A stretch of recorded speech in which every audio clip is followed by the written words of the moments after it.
Hey guys, tonight we slip quietly back to 1095 CE, a world of flickering torchlight, mud-caked roads, and the kind of religious hype that could convince half a continent to grab swords and start walking east.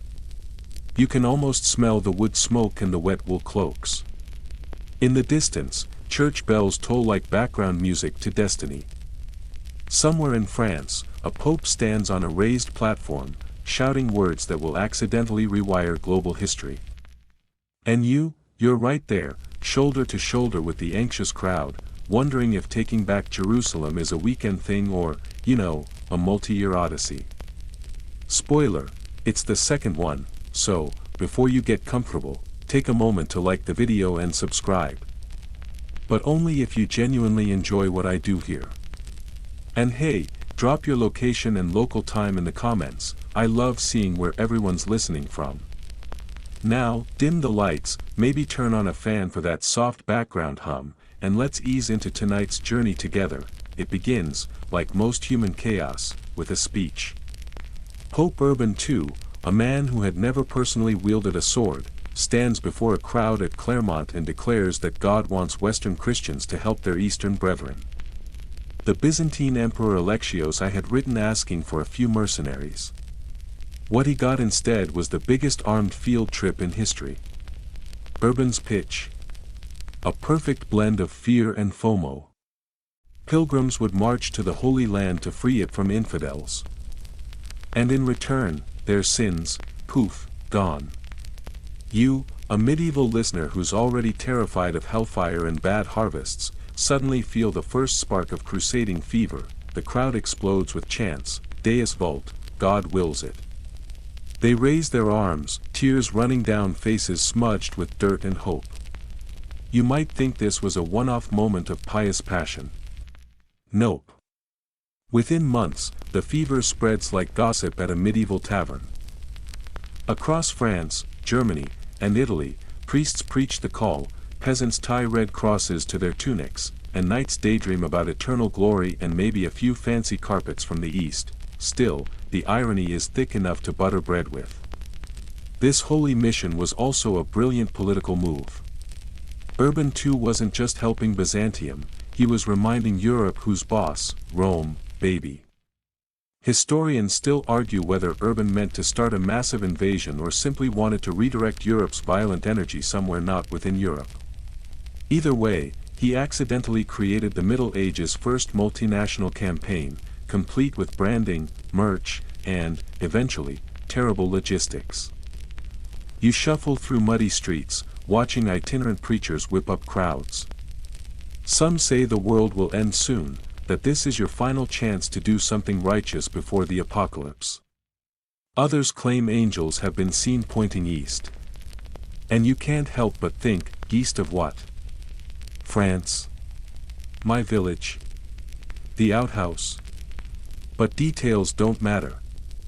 The air itself buzzes with conviction. Before long, even those who couldn't afford armor join in. Farmers sell oxen, barons mortgage estates, and everyone from bakers to beggars wants a piece of the divine action. The promise of indulgence, that sweet celestial pardon, becomes the medieval equivalent of an all-access VIP pass. You realize something profound: religion and marketing go together like wine and communion bread. By early 1096, Europe looks like a festival about to start. Blacksmiths work overtime forging mismatched swords. Tailors stitch crosses onto cloaks in shades of red that range from crimson to, well, tomato accident. There's no unified command, no Google Maps, and definitely no shared language policy. It's basically the world's largest, least coordinated group chat, and everyone just hit going. A mainstream fact, historians agree the First Crusades launch was unprecedented in size and scope. Tens of thousands moved eastward in overlapping waves, including nobles, mercenaries, and peasants. But here's your quirky tidbit: some crusaders actually sewed tiny pouches of dirt from their home village into their clothes, so they could stand on home soil when they died abroad. Sweet, if slightly unhygienic, you watch banners flap as small bands of armed pilgrims start departing. They kiss their families goodbye, not knowing they may never return. Some carry relics, bits of bone that allegedly belong to saints, others just carry lucky pebbles. A few take pet dogs. One enthusiastic man reportedly dragged along his wife, who dressed as a man just to avoid being left behind. That's commitment or marital supervision, depending on your view. Meanwhile, the Byzantine court is already sweating bullets. Emperor Alexios hears rumors of this help and starts mentally preparing guest rooms and walls for tens of thousands of uninvited guests. His request for mercenaries has turned into an inbound mob with more zeal than military discipline. The emperor's scribes furiously pen letters like "Please send fewer people next time." You, trudging through the French countryside, can feel something momentous unfolding. The landscape around you hums with movement, carts creaking, prayers murmuring, a constant background chorus of faith and hunger. Every village you pass through either joins the procession or hides its food. At campfires, people whisper miracle stories, how a cross appeared in the sky, how a mute child suddenly spoke, how someone's chicken laid an egg shaped like Jerusalem, that one's dubious. Historians still argue whether these early crusaders believed more in miracles or in the Pope's promises. But either way, the myth-making machine is already rolling. And amid all that noise, something almost beautiful happens. For the first time, people from dozens of fractured kingdoms feel part of something bigger, united by a single, impossible dream. They don't call themselves French or German here, they're pilgrims, soldiers of Christ.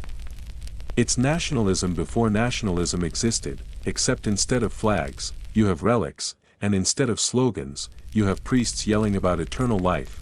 Still, under that spiritual glow lurks something darker. Some crusaders, fired by righteous anger, start attacking Jewish communities along the Rhine, blaming them for Christ's death. It's one of the earliest large-scale persecutions in Europe, proof that idealism can twist fast. You see smoke on the horizon and wonder if holiness should really smell like burning houses. As the year draws to a close, you realize there's no turning back. Winter mud clings to your boots, your breath fogs in the morning chill, and the eastward roads stretch endlessly. You hear new songs, prayers, and rumors. One says the very sands of Jerusalem gleam like gold. Another says demons guard its gates. You're not sure which version you prefer. By now, even skeptics feel swept along. Whether this will be salvation or catastrophe, nobody knows. But for tonight, as campfires flicker under the stars, you can sense a strange peace. Maybe it's exhaustion. Maybe it's faith. Or maybe it's that. For once, everyone believes they're heading towards something worth the pain. You wake to cartwheels groaning and a rooster that's lost track of time. The road ahead snakes through gray dawn, crowded with pilgrims, all of Europe seemingly on the move. This is where it truly begins, the packing, praying, blistering, and realizing no one actually planned any of this. In modern times, you'd pack a checklist and insurance. In 1096, you grab what you can, a sword if lucky, a stick if not, and a bag of beans. A few knights have squires and tents, most are barefoot dreamers in worn shoes already falling apart. The church offers salvation, not logistics.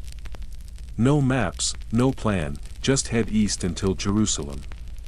Few know how far that is.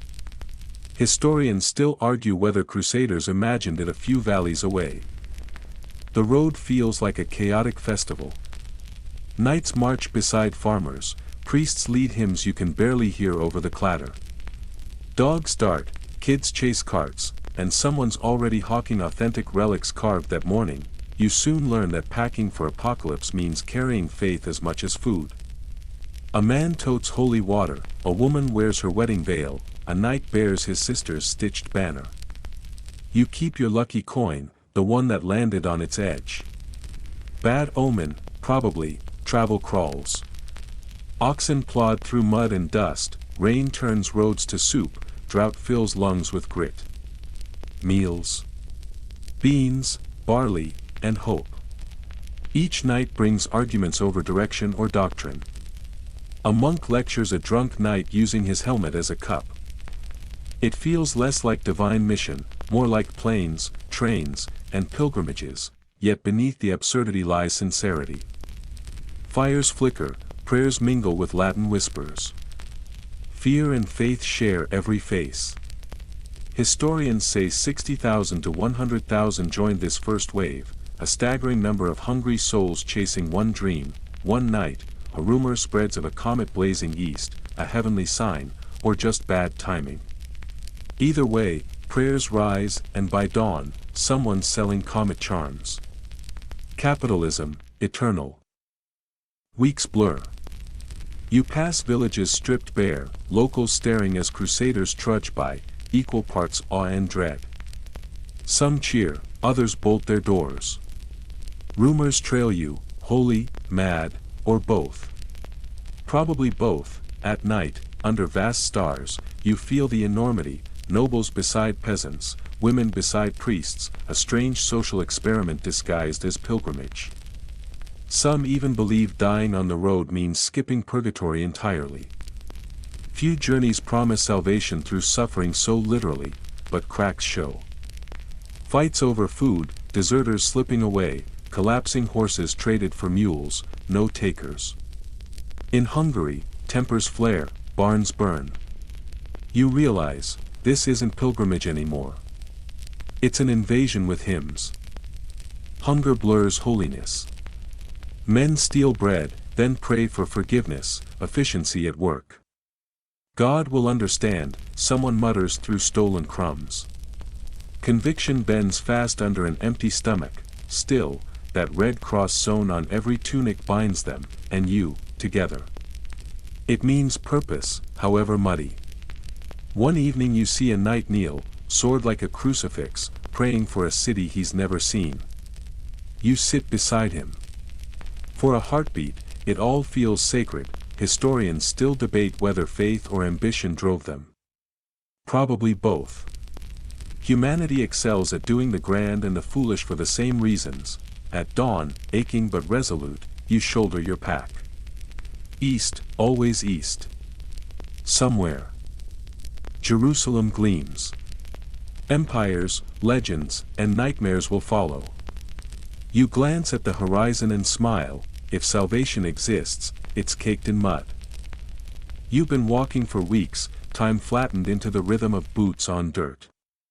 When you stumble upon a ragged band led by a wiry preacher with a noisy goose, you realize you've joined the People's Crusade, a movement so devout it forgot to plan. Peter the Hermit is everyone's hero, a sleepless monk from Amiens whose sermons make peasants weep, sell their belongings, and march east. He claims God chose them, not knights or kings, to reclaim the Holy Land. It's crowdsourced salvation. He rides a donkey through the mob, robe tattered, beard wild, goose honking like divine punctuation. Historians still debate whether the bird was holy or just loud. Tens of thousands follow, peasants. Artisans, outlaws, minor nobles. They carry wooden crosses, pitchforks, and relics like chicken bones wrapped in linen. The mood is feverish, faith, rebellion, and delusion fused into one unstoppable wave. This isn't the crusade the Pope planned, it's the people's uprising, guided by zeal and zero logistics. Through Germany, hunger and chaos spread. When locals refuse food, mobs take it. Then the zeal turns inward. Crusaders massacre Jewish communities along the Rhine. You see smoke, hear prayers drowned by screams. In that moment, you grasp the crusading spirit's dark twin, how easily God's name becomes a weapon. Entire communities in Mainz, Worms, and Cologne vanish in 1096. Long before anyone sees the Holy Land. Whether Peter tried to stop it or not, innocence dies early in this river of faith. Reaching Byzantine lands, Emperor Alexios is horrified. He expected knights, not a barefoot horde with a goose. Eager to be rid of them, his officials ferry Peter's followers across the Bosporus, praying they keep going. You cross into Anatolia, the edge of the world, where the Byzantines advise waiting for the real army. Naturally, the People's Crusade takes that as attack now. What follows is less battle than disaster. With no cavalry, no maps, and no clue, the mob stumbles into Turkish territory. When the first scouts appear, cheers rise, then arrows fall. Faith proves a poor shield. The army collapses in hours, those who flee die tired. The goose goes silent, you hide among the scrub, heart hammering as chaos devours the faithful. By sunset, the people's crusade is gone. You think of Peter's fiery sermons, the blind belief that holiness could replace strategy, and wonder if God's silence is his way of saying, read the fine print next time. Peter survives, barely. He limps back to Constantinople, humbler, quieter, gooseless. You wander through the ruins, shattered carts, broken crosses, silence heavy as ash. It's not the glorious beginning everyone imagined, but the first brutal reminder that ideals without reason march straight into extinction. Legend says Peter claimed the goose flew to heaven. More likely, it became dinner. Days pass near Constantinople. The Byzantines feed you warily, they've seen too many dead crusaders.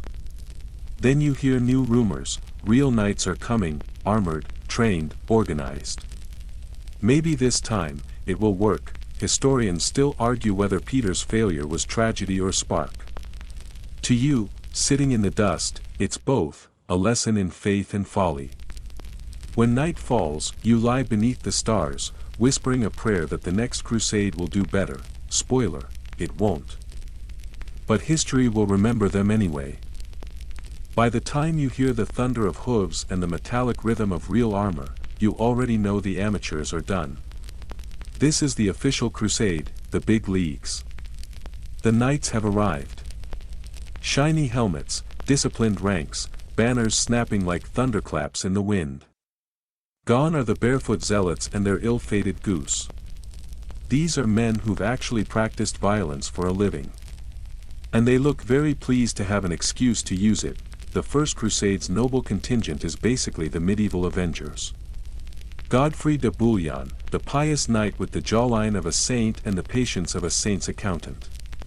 Bohemond of Taranto, a Norman giant with charisma sharp enough to slice through politics. Raymond of Toulouse, older, richer, and already arguing with everyone. And behind them, thousands of armored men, squires, cooks, and opportunists, all marching beneath banners embroidered with crosses. When they reach Constantinople, Emperor Alexios watches from his palace window like a man who's just realized he invited a tornado to dinner. He's polite, of course, offers gifts, food, and a few careful rules about where to camp. The Crusaders, in return, complain about Byzantine manners and suspiciously fancy bathrooms. You overhear one knight grumble that the emperor's bathhouse must be sorcery because the water is actually warm. Still, Alexios plays his cards carefully.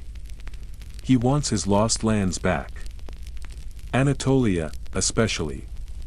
But he doesn't want to keep feeding these armored tourists forever. So he asks for oaths of loyalty, one by one. Each noble swears to return captured Byzantine territory. You can practically hear the collective mental eye rolls. Sure, totally, their eyes say, we'll definitely honor that. Historians still argue whether anyone intended to keep the promise or if it was just polite diplomacy with extra steps. You watch Bohemond kneel, his enormous frame filling the chamber. He swears his oath with theatrical sincerity, then later tells his men he plans to keep whatever he can grab. You realize the Crusade's first true battle isn't against Muslims at all, it's against everyone's ego. Crossing the Bosporus feels different this time. The air smells of salt and destiny. The nobles' fleets gleam in the sunlight as they ferry their troops across. You look back toward Europe, that soft green land of vineyards and cathedrals, and realize you may never see it again. Ahead lies Anatolia, scorched, empty, and waiting. The Turks, still confident after wiping out Peter the Hermit's mob, aren't expecting much. That's their mistake. The knights hit like a thunderclap. At the Battle of Dorylaeum, Bohemond and Robert of Normandy lead an ambush that almost collapses before reinforcements arrive. You stand in the dust, shield trembling, watching the clash of cavalry, metal against metal, the air thick with smoke and sweat. Somehow, impossibly, the Crusaders hold. The Turks retreat, stunned. For the first time, it feels like divine favor might actually be real. That night, the camps celebrate. Fires blaze, wine flows, and even the horses seem proud. Someone plays a fiddle, someone else starts bragging about how they personally saved the day, though you're pretty sure they spent most of it hiding behind a cart. You laugh anyway. After months of starvation and fear, victory tastes like redemption. A mainstream historical fact, the victory at Dorylaeum in 1097 was the First Crusades' turning point. It proved that heavily armored knights could defeat Turkish cavalry, a shock to everyone, including the Crusaders themselves. A quirky tidbit, some chroniclers claim Bohemond's enormous shadow scared off enemy horses. Others say it was just clever tactics. Either way, the man becomes a medieval meme, a living legend in his own time. Marching deeper into Asia Minor, the Crusaders discover the land itself is an enemy. The heat is merciless, water is scarce. Horses die, armor rusts, tempers boil. You see men crack their helmets open like coconuts just to feel a breeze. At one point, someone claims to have found a spring that heals fatigue. You rush there, desperate, only to find it's more mud than miracle. Historians still argue whether faith or sheer stubbornness kept them moving. Probably both. You watch knights trudging on foot after losing their mounts, dragging their swords like anchors. Even Bohemond's swagger starts to dim. When you finally reach the walls of Antioch in 1097, the city rises like a mirage, massive, fortified, ancient. Conquering it seems impossible. But of course, that doesn't stop anyone. The siege begins. As days stretch into months, the camp becomes a city of its own, tents, trenches, and rumor mills everywhere. Disease sweeps through like gossip. Food runs out again. Men eat leather, rats, and, if the chroniclers can be trusted, grass. You start dreaming about bread the way poets dream about love. And yet, even in despair, you see flickers of devotion. Priests lead processions around the walls, chanting, their voices hoarse but steady. God wills it, they say, though lately it sounds more like they're trying to convince themselves. Then, something miraculous, or ridiculous, depending on your mood, happens. A peasant named Peter Bartholomew claims he's had a vision. The holy lance that pierced Christ's side lies buried beneath a local church. Excitement explodes. The army digs feverishly. You join them, half out of faith, half out of boredom. And there it is, or something like it. A rusty spearhead pulled from the earth, gleaming under torchlight. The camp erupts in tears and hymns. Divine proof, a few skeptics mutter that maybe it's just an old Roman tent pole. But who cares? Morale surges, and that's enough. Within days, the Crusaders stormed the city in a frenzy of belief and desperation. Against all odds, Antioch falls. Standing atop its walls, you look down at the chaos below, the shouts, the fires, the mingling of victory and horror. You'd think the Crusaders would rest. Instead, they immediately have to defend the city from a massive counterattack. You realize something terrifying. No victory here lasts longer than a prayer. Still, that night, as the moon rises over the battered towers, the knights raise their banners again. You catch a glimpse of Bohemond smiling, tired, dirty, but alive. Godfrey prays quietly beside him. You can't tell if they're saints or sinners, but you do know this: they're unstoppable. Somewhere beyond the horizon lies Jerusalem, still untouched, still waiting.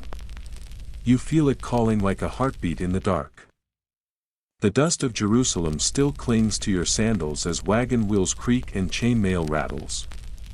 The First Crusade has ended in wild triumph. Jerusalem is in Latin hands, but no one's going home yet. Instead, little Latin enclaves, Jerusalem, Edessa, Antioch, Tripoli, rise amid a vast sea of Muslim and Byzantine power. They'll need food, soldiers, and endless rescue missions.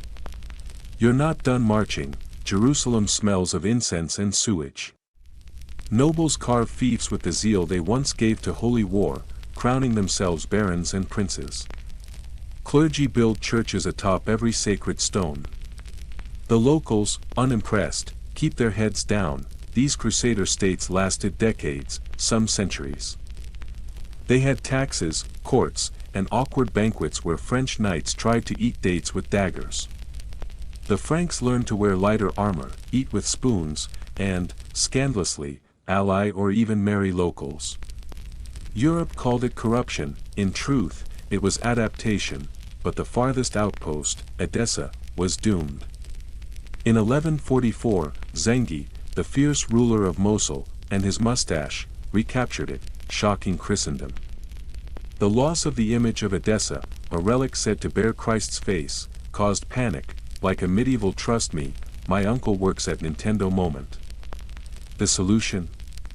A sequel, The Second Crusade, 1147 to 1149, starred European royalty, King Louis VII of France and Emperor Conrad III of Germany. Two egos, one doomed itinerary. Logistics collapsed, supplies vanished, Byzantines overcharged for water, and by the time they reached the Holy Land, half their men had melted away. Louis's wife, Eleanor of Aquitaine, stole the spotlight, riding in armor, rumored to lead Amazons. Chroniclers loved or loathed her, proof the Crusades weren't just a boys' club. At Damascus, everything unraveled. They attacked the wrong gate, argued, then retreated. A group project gone medieval. Back home, kings sulked while monks rewrote divine intent. Yet even failure bred connection. Trade blossomed, silk, sugar, spices through Acre and Tyre. Pilgrims replaced warriors, buying relics and dying of dysentery. Europe came for salvation and found shampoo. From Mosul, Nur ad-Din, Zengi's son, rose, dreaming to unite Muslims under one banner, not for revenge but restoration. His jihad wasn't imitation but answer, faith fused with politics and pride. Back west, cathedrals filled with preachers stoking the next wave. The crusading fever didn't fade, it evolved. You sit by the campfire, the wind smelling of sweat and myrrh, a knight snoring beside his helmet, a Byzantine counting coins nearby. You trace the cross on your sleeve and wonder, is this faith, or just a road trip no one knows how to end? You wake to the sound of seabirds and a galley groaning at the dock. The Holy Land is restless again, the air thick with salt and ambition. It's the late 12th century, and every rumor whispers one name, Saladin, not a ghost or a demon, though knights talk as if he were both, Salah ad-Din Yusuf ibn Ayyub, a Kurdish general born in Tikrit, raised among scholars and soldiers, courteous even to enemies. Where others divided, he united, taking Egypt, restoring Sunni rule, and wrapping Syria and the Levant in his command like a tightening net. The Crusader states, small Latin outposts in a Muslim sea, start to tremble. Mainstream fact, in 1187, Saladin strikes the blow of legend, the Battle of Hattin. Under a blazing July sun, Crusaders march toward Tiberias seeking glory and water, but find only fire and smoke. Saladin's forces surround them, burn the dry grass, and choke the army into collapse. King Guy is captured, the true cross seized, and soon after, Jerusalem falls, not in blood, but through surrender. Saladin allows ransoms instead of slaughter. Quirky tidbit, upon entering Jerusalem, Saladin orders the Dome of the Rock cleansed but protects the Church of the Holy Sepulchre. Christian worship continues. Whether this was strategy, mercy, or both, restraint looks revolutionary in an age of zeal. Back in Europe, news hits like thunder. The papacy calls for another crusade. The Third Crusade, 1189 to 1192, starring Richard the Lionheart of England, Philip II of France, and Emperor Frederick Barbarossa. It's the medieval equivalent of a blockbuster. This time, it's personal. Barbarossa drowns en route, armor and rivers don't mix, and his army collapses. Philip and Richard quarrel before even reaching the Holy Land. By the time they arrive, their alliance is a tense truce held by pride. Richard, though, is pure spectacle, golden-haired, reckless, a poet with a sword. He storms Acre after a brutal siege, then executes 2,700 Muslim prisoners when talks fail, a reminder that chivalry often bled red. Yet between him and Saladin grows an unlikely respect. They never meet, but exchange gifts and courtesies. When Richard falls ill, Saladin sends snow from Mount Lebanon to cool his fever, a small mercy that outlives the war. The fighting grinds on. Richard wins dazzling battles, like Arsuf, but never retakes Jerusalem. The city glimmers just beyond reach, a mirage of faith and fatigue.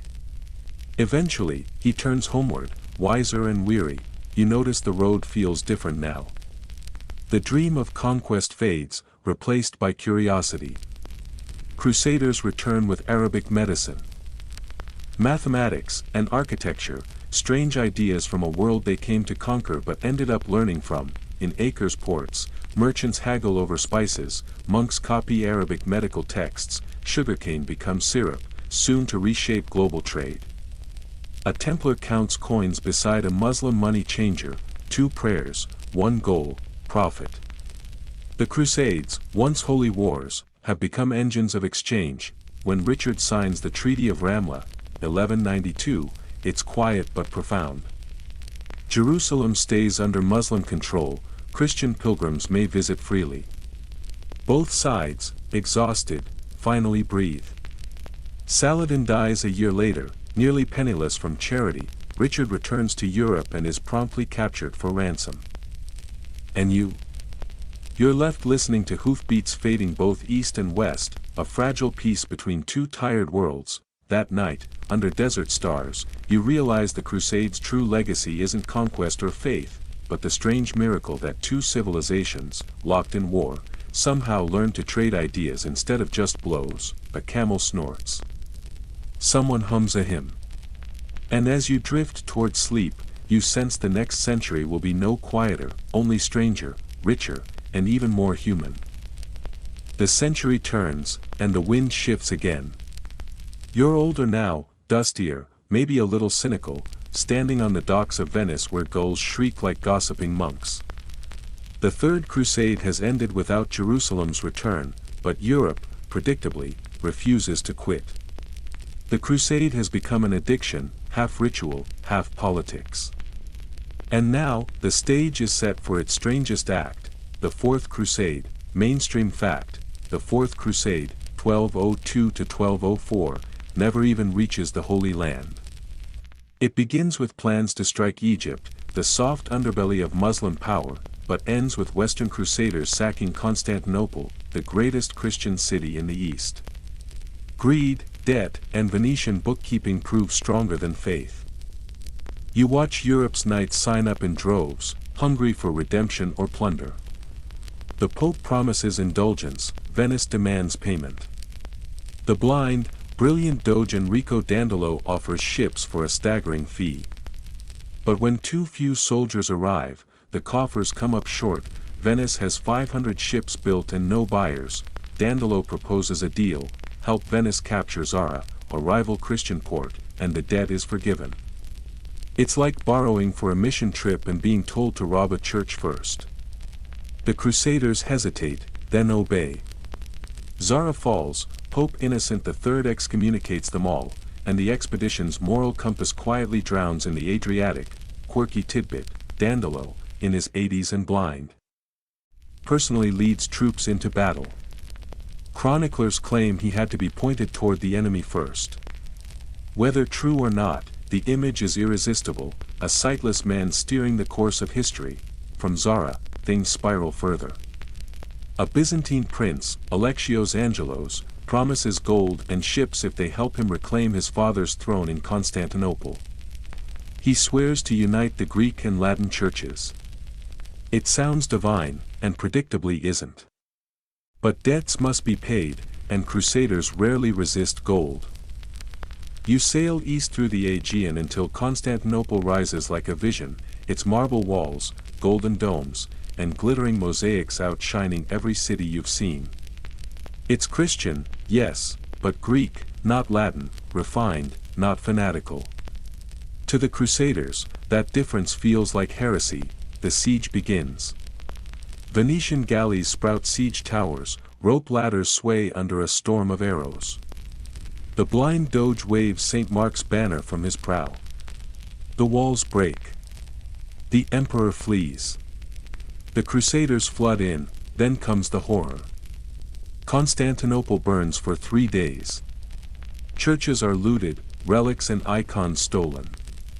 Horses are stabled in Hagia Sophia. Gold mosaics torn down, silk vestments taken. Prostitutes dancing on altars. Even by medieval standards, it's obscene. You wander through the ruins, smoke-tinted gold by firelight, marble cracked underfoot, a stolen harp playing somewhere nearby. This was once the jewel of Christendom, now it's undone by men who came to save it. Historians still debate whether the sack was accident or envy. Either way, it marks the Byzantine Empire's long decline and the final rupture between East and West. When the looting ends, Crusaders crown Baldwin of Flanders emperor of a new Latin empire, a tourist king ruling over ashes. The Venetians take their cut, relics, treasures, trade routes. To this day, fragments gleam in Venice, the bronze horses of Asti. Marks, golden icons polished smooth by time and guilt. And yet, somehow, the idea of the crusade survives. The papacy condemns the sack but cannot undo it. Preachers still call for new wars. Holy war has become elastic, stretching to cover politics, revenge, or profit. The fire lit in 1095 now burns wherever ambition finds tinder. You board a ship westward, the hold stuffed with relics of dubious holiness. Sailors gossip of Egypt, new alliances, and richer plunder. The sea swells dark beneath you, endless, like the memory of every promise broken for the sake of redemption. As night falls, a Venetian hums softly at the tiller. The tune sounds like prayer, or counting silver. You close your eyes, the wind wrapping around you, and think of Constantinople's shattered domes glinting in the moonlight like the eyes of a fallen god. You stand again on the warm stones of Acre, the last great crusader port still breathing. The mid-13th century creeps closer, and though banners still flap and bells still ring, the age of heroes is rusting. The air smells of salt and old dreams gone stale. The Crusades, once thunder and fire, are now paperwork and politics. After the fiasco in Constantinople, Christendom tries to shake off its guilt. The papacy rebrands, another crusade, this time a real one.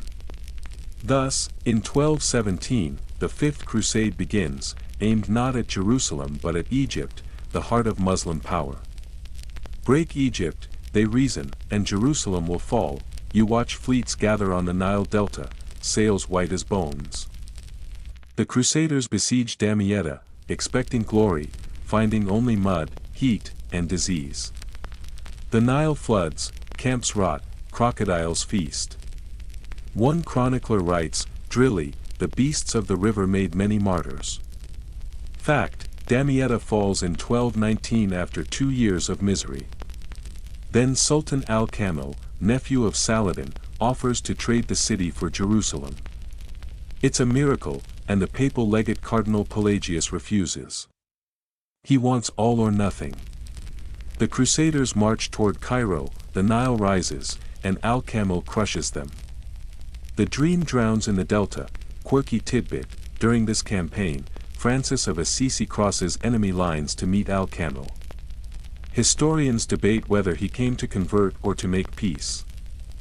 But the two men talk for days, calmly, kindly. No one dies. A rare moment where words outshine swords. Years pass. The Sixth Crusade rises in 1228, led by the most unlikely crusader, Frederick II, emperor, scholar, heretic. Excommunicated before he sails, he wins not by war but by talk. With al-Kamil again, he negotiates a treaty. Jerusalem, Bethlehem, and Nazareth return peacefully. A heretic emperor does what the holy could not, but peace bought with parchment doesn't last. Within 15 years, Jerusalem is lost again. The Latin kingdom shrinks to coastal cities, Acre, Jaffa, Tyre. Inland holiness fades into maps and memory. Now crusade means anything the church blesses, against heretics in France, pagans in the Baltic, rivals in Italy. Holy has quietly turned into handy. Still, the flame flickers. The Seventh Crusade, 1248 to 1254, is led by Louis IX of France, devout, noble, and disastrously stubborn. Egypt again. Damietta falls easily, then everything collapses at Mansourah. Louis is captured, his ransom could buy a star system. You see him kneel in the wreckage after his release, tired, sincere, unshaken. A man of faith, even when faith fails. Legend says he played chess with his guards in prison, losing politely. Maybe true, maybe propaganda, but fitting. The saint is a gentleman loser, the East darkens. The Mongols thunder across Asia, new empires rise and fall. In 1260, the Mamluks, slave soldiers turned rulers, seize Egypt and Syria. Under Baibars, they wipe out crusader fortresses one by one, candles in a storm. Louis tries once more, the Eighth Crusade in 1270, aimed at Tunis. He lands, falls ill, and dies before battle. His men burn their tents and sail home. Even the sea seems weary of ferrying failure. You wander Acre again, last jewel of the Latin East. Markets hum, pilgrims murmur, and everyone pretends not to see the coming storm. The Mamluks are near. The walls won't hold forever. At sunset, the sky turns gold, then violet. Ships rock against their moorings, creaking like old prayers.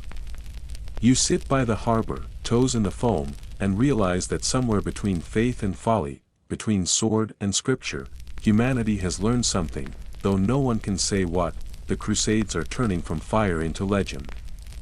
And legends, at least, can't die of dysentery.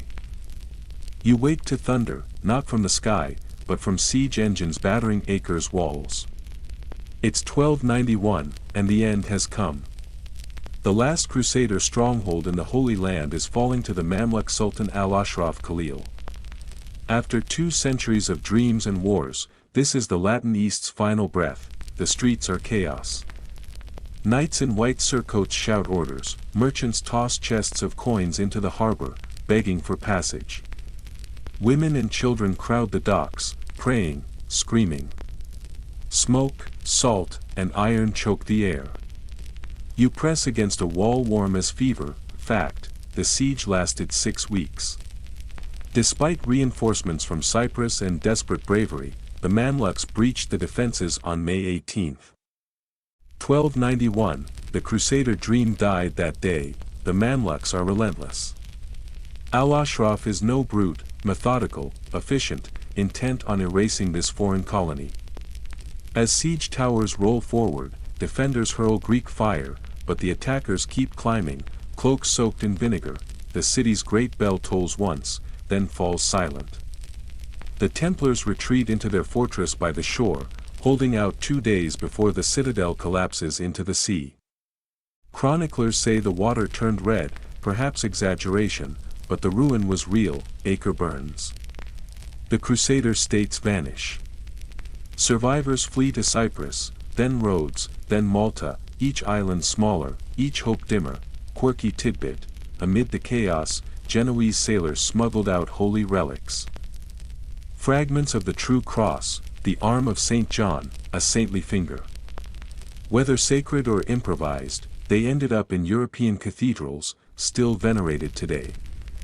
Maybe holy cargo was just medieval slang for don't check my bags. You walk through the ashes. Cats prowl, banners hang blackened. The silence is not peace but exhaustion. Life resumes quickly, merchants reclaim the ports, farmers return. The land forgets faster than memory allows. In Europe, the news feels like a funeral. Kings vow revenge, priests weep, preachers cry for new crusades, but the zeal is gone. The world has changed, Mongols rise, the Ottomans stir, and even Rome's coffers run dry. The crusading age flickers out, replaced by traders and diplomats, yet the word crusade survives, reshaped into any righteous cause, against heretics, pirates, even fellow Christians. The banner of the cross becomes a convenient label more than a holy mission. In Paris one winter, you hear a preacher calling for a crusade against the Ottomans. No one listens. Across the square, a merchant sells relics from Acre.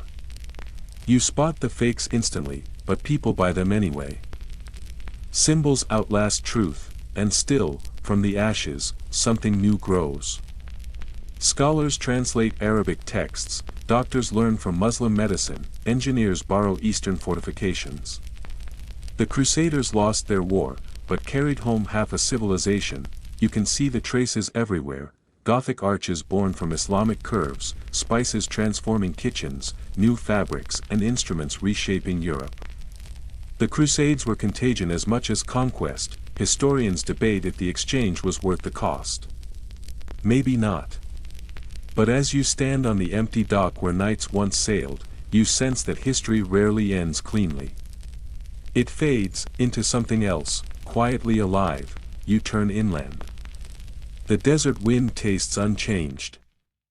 Hot, dry, indifferent. Faith still hums beneath it, like a song everyone knows but none understand. Somewhere, a bell rings, not in Acre, but in Europe. A new century begins. The Crusades are over, but their shadow remains. You drift inland from the ashes of Acre, and before long, you're back in Europe, where the world has moved on, or pretended to. Around 1300, people speak of the Holy Land like a dream gone wrong, a ship that never returned. Yet instead of despair, what lingers is nostalgia.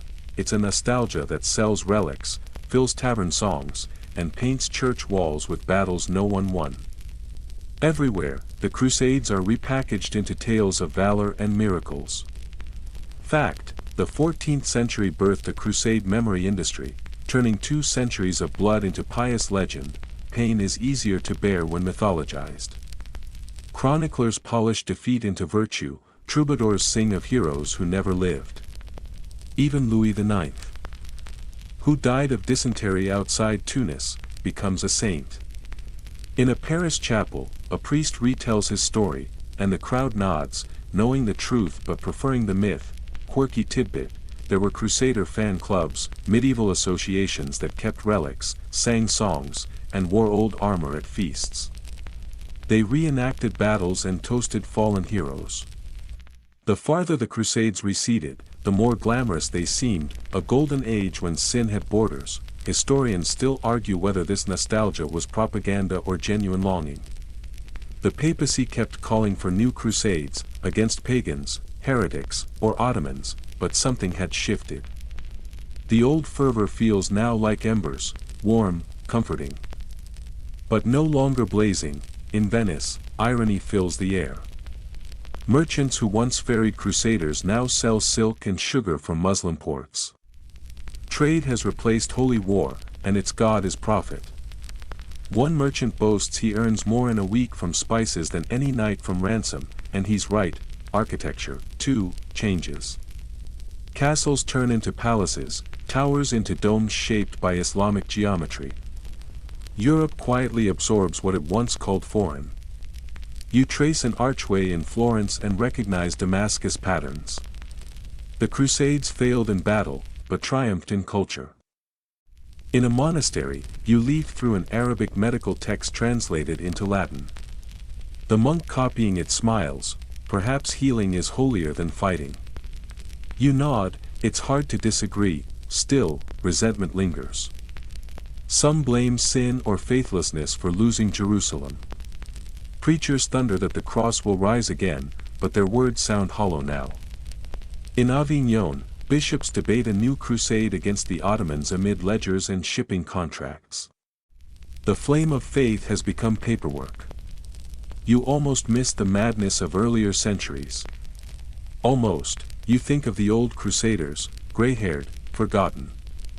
Some beg outside cathedrals, others fade into monasteries. One near Marseille swears he saw St. George on a white horse. He looked disappointed, he says. You don't tell him it was probably dust, the crusader outlives the crusade. Painters and poets resurrect him as symbol, a noble fool. By the Renaissance, he becomes Don Quixote charging windmills, the last dreamer of a vanished age. Meanwhile, the Middle East rebuilds and rewrites. In Cairo, scholars study Frankish ruins. In Damascus, storytellers turn crusaders into comic villains. Memory softens. The enemy becomes a tale, easier than ghosts. Was that forgetting healing or denial? Maybe both. History doesn't erase pain, it wraps it in story until it stops hurting. You reach Cyprus at sunset. The sea glows red, not from blood, but from fading light. Once, thousands of ships sailed east from here, their sails full of faith or greed. Now only fishing boats remain, the wind smells of salt and olives.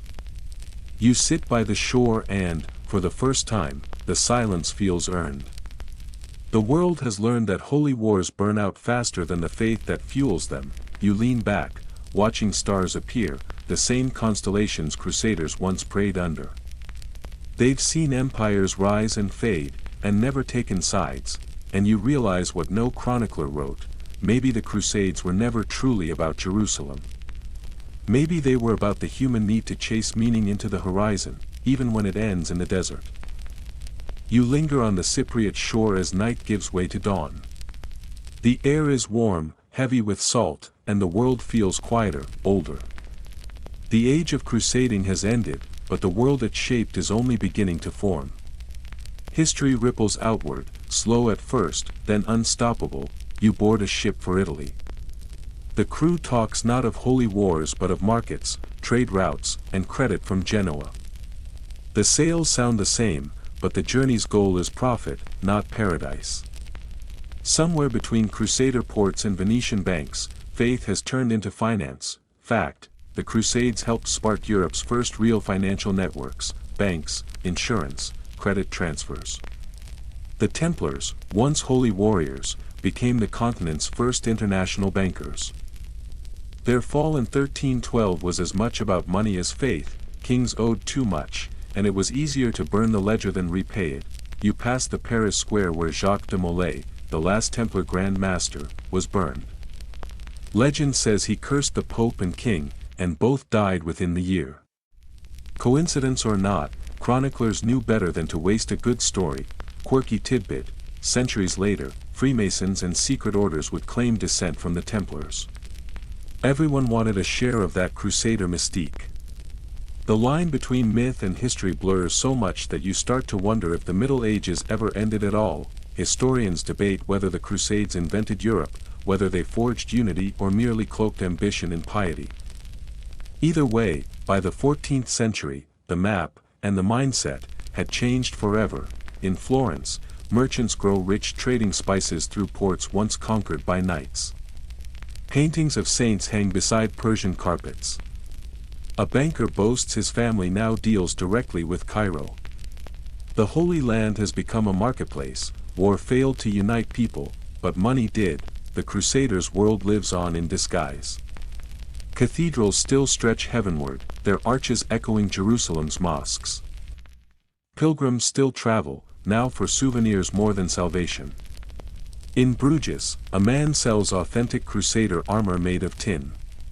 People love the fantasy more than they ever loved the fight. In England, a poet named Chaucer writes of weary pilgrims swapping stories in a tavern, the human side of faith after centuries of zeal. The Crusades have faded into literature, and stories are safer than wars, but something stirs again. The same restless urge that once pushed knights east now turns west. Ships are blessed in Lisbon, their captains chasing God and gold alike. The age of discovery is a crusade reborn, with compasses instead of crosses. Historians still argue whether exploration was born of piety or profit. You suspect both. Humanity rarely abandons an idea, it just repaints it. At a monastery library, your hand grazes leather-bound books, Arabic astronomy, Greek philosophy, Persian medicine. They call it the Renaissance, but it feels like the world finally exhaling. The Crusades didn't just fail, they fertilized, your mind drifts to Acre's ruins. Those who died there could never imagine this world of printing presses, universities, and open seas. Their ending became someone else's beginning. In Florence's squares, artists sketch saints beside marble nudes. Professors quote Avicenna and Averroes, Muslim scholars brought west through Crusader contact. The irony would make a Templar spin in his grave. The West has been transformed by the East, and no one notices. Later, in a tavern, an old man sings of King Richard and Saladin. His voice cracks, the crowd hums along. No one remembers the words. No one cares. It's not about truth, it's about belonging to a story safely in the past. Outside, a shooting star streaks across the sky. Every age, you think, believes it's the first to feel wonder. The Crusaders thought they were making history. The explorers think they're discovering it. Both were chasing meaning across the horizon, hoping it would answer back. The world moves on. Swords rust, relics fade. But deep down, you know, the Crusades never really ended. They just changed form, as all great obsessions do. By the 15th century, the Crusades are ghosts, whispered in sermons, woven into poems, invoked whenever someone wants to sound noble. But beneath the new music of the Renaissance, you can still hear the faint beat of the old drums. They haven't vanished, just changed rhythm. Europe hums with invention, printing presses clatter, scholars debate, painters chase divine light with pigment instead of steel. Salvation remains the obsession, only now it's wrapped in geometry and perspective. The faith that once sent men east now sends them inward, to philosophy, art, and science. Your mainstream fact: when Constantinople fell to the Ottomans in 1453, Europe reeled. The last pillar of Christendom was gone. Bells tolled as if the world had ended. The Pope called for a new crusade, but no one came. Kings were busy fighting each other or trading with the very Turks they once vowed to destroy. Ideals on parchment, pragmatism in practice. In Rome, cardinals argue while merchants sell carpets and coffee. After 2 centuries of trying to conquer the East, Europe has simply imported it. Your quirky tidbit, coffee, modern fuel of thought, arrived through Ottoman traders. By the 16th century it was the drink of diplomats and dreamers. Every cappuccino, in a sense, is a faint echo of the Crusades. Meanwhile, Spain finishes its own crusade in 1492, expelling the last Muslim kingdom from Granada. The banners look familiar, the rhetoric the same, divine will, holy destiny, but faith now fuels empire. That same year, you sail west with a captain named Columbus. Not a knight, but a dreamer with a compass. In his journals he calls his voyage a new crusade, one fought with sails instead of swords. Conquest wears salvation's mask again. Historians still debate whether the Age of Discovery was just the Crusades reborn. Ships carried priests as well as cannons. Every colony began with a cross in the soil. The old knights didn't vanish, they simply went west. In Seville, conquistadors boast of their fortunes. Churches are carved with swords and angels, sermons blend faith with gold. The Crusader impulse endures because it adapts, changing costume, never purpose. Still, the yearning remains human. Even sailors chasing silver cross themselves before boarding. Faith and fear, idealism and impulse, are inseparable. The printing press amplifies everything. Pamphlets glorify explorers, condemn enemies, and recycle the same word, infidel. Crusade becomes a brand again, flexible, profitable, reusable. Meanwhile, scholars rediscover the old chronicles. Saladin becomes a chivalric equal, not a villain. The story turns from prophecy into memory. In a Florentine library, a young artist sketches a knight kneeling before an angel. The cross on his chest faded, like time itself. In Venice, you board another ship. The Mediterranean glitters, Acre and Antioch are now just names in songs. Yet the same longing hums beneath it all, the drive to reach something holy, unreachable. The wind fills the sails. Cannons gleam. Lord, guide us, a sailor whispers, not thinking of Jerusalem, but of surviving the voyage. And maybe, after centuries of banners and blood, that's the truest crusade of all, just trying to see the next sunrise. You cross the waves again, and as the ship glides toward a gray dawn, it feels as if the world itself is turning over in its sleep. The medieval dream has faded, but its afterimage still lingers, etched into everything from coins to cathedrals. You can almost sense the ghost of the Crusades whispering in the rigging, reminding you that ideas never really die, they just migrate. By the 16th century, Europe hums with contradiction. The church that once commanded crusades now fights for its own survival.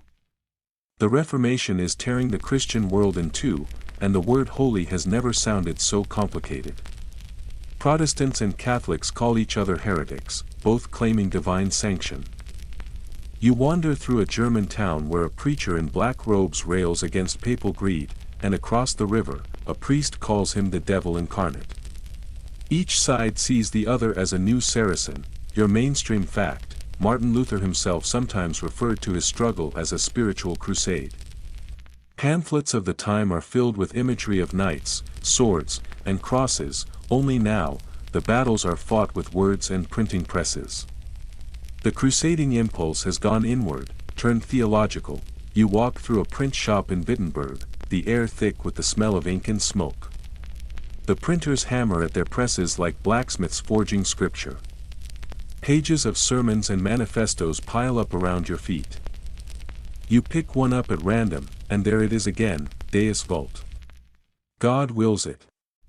The same cry that echoed at Claremont 2 centuries earlier, only now it's ink instead of blood.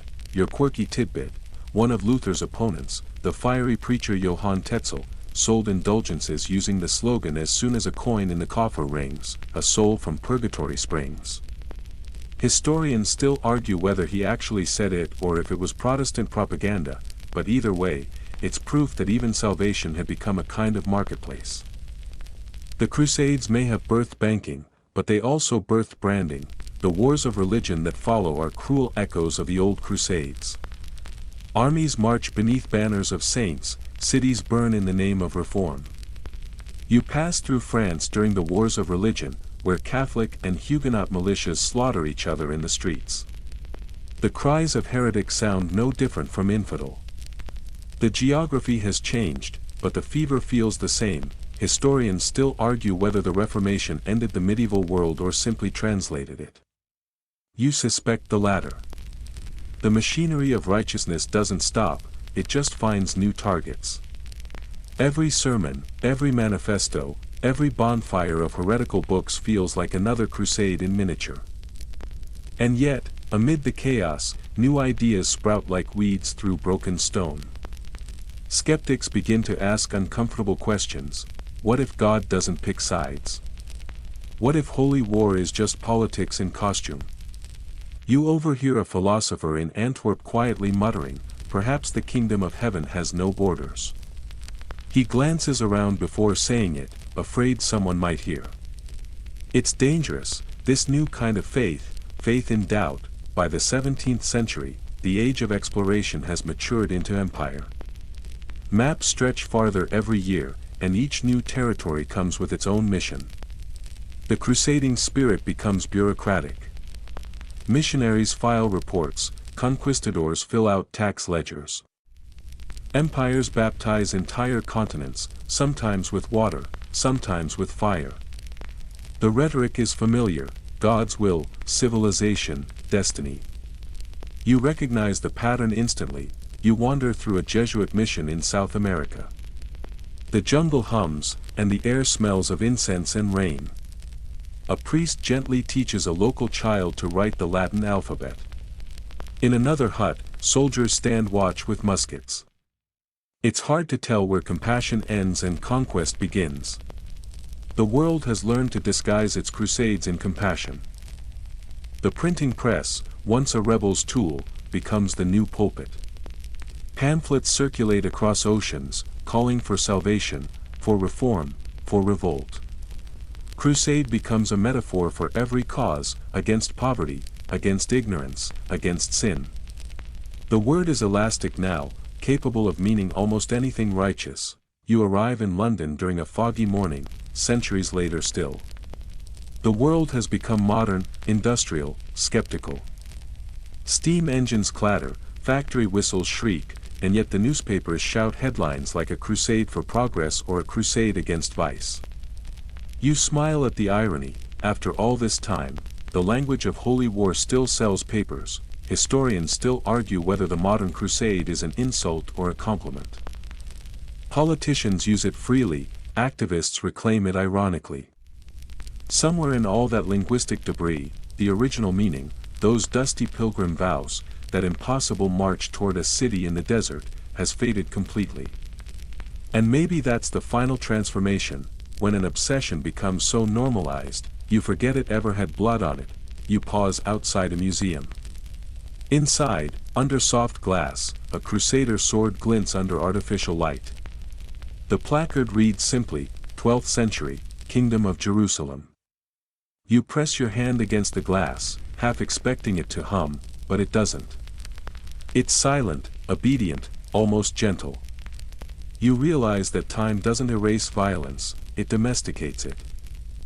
A school group shuffles past. Their teacher points at the sword and says, "These men fought for what they believed in." One student raises a hand and asks, "Did they win?" The teacher hesitates.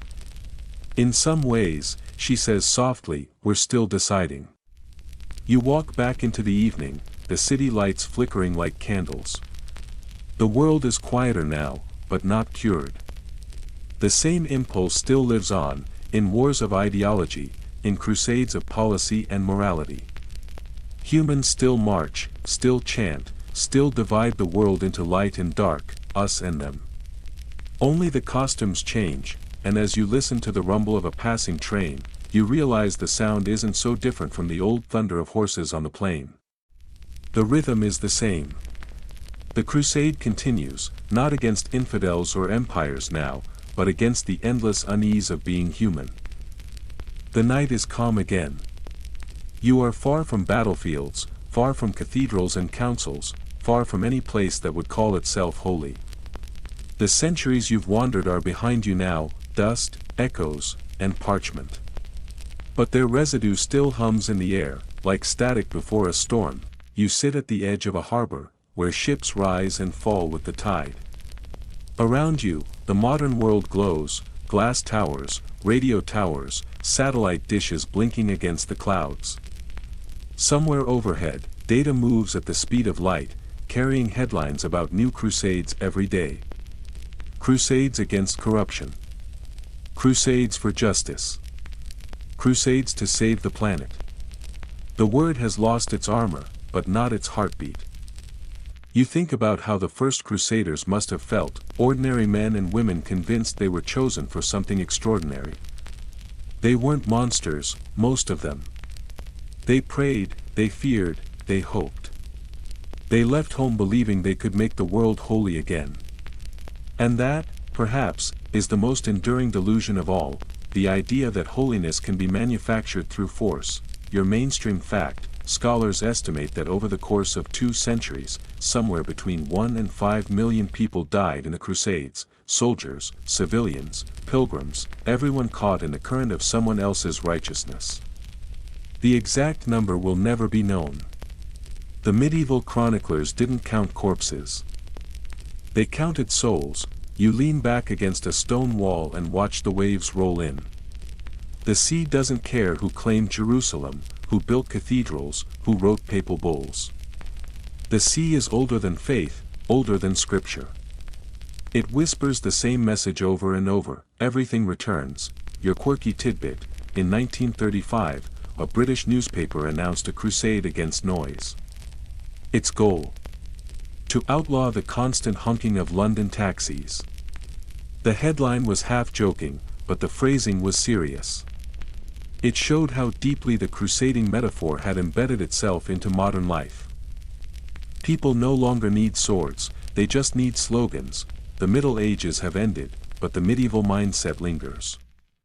The internet, that sprawling digital bazaar, hums with its own holy wars, each side convinced it alone holds truth. You scroll through arguments about politics, art, identity, history. Threads unravel like siege towers collapsing. The vocabulary hasn't changed much. Traitor. Enemy. Heretic. The platforms may be glowing screens, but the emotion is pure 12th century. You think of all the pilgrims who once trudged through dust toward the Holy Sepulchre. They carried relics and songs, you carry bookmarks and passwords. Yet both journeys are quests for meaning in a world that rarely offers any. Maybe that's why the Crusades never really ended, they just migrated into new media. Your mainstream fact: the word crusade comes from the Latin crux, meaning cross.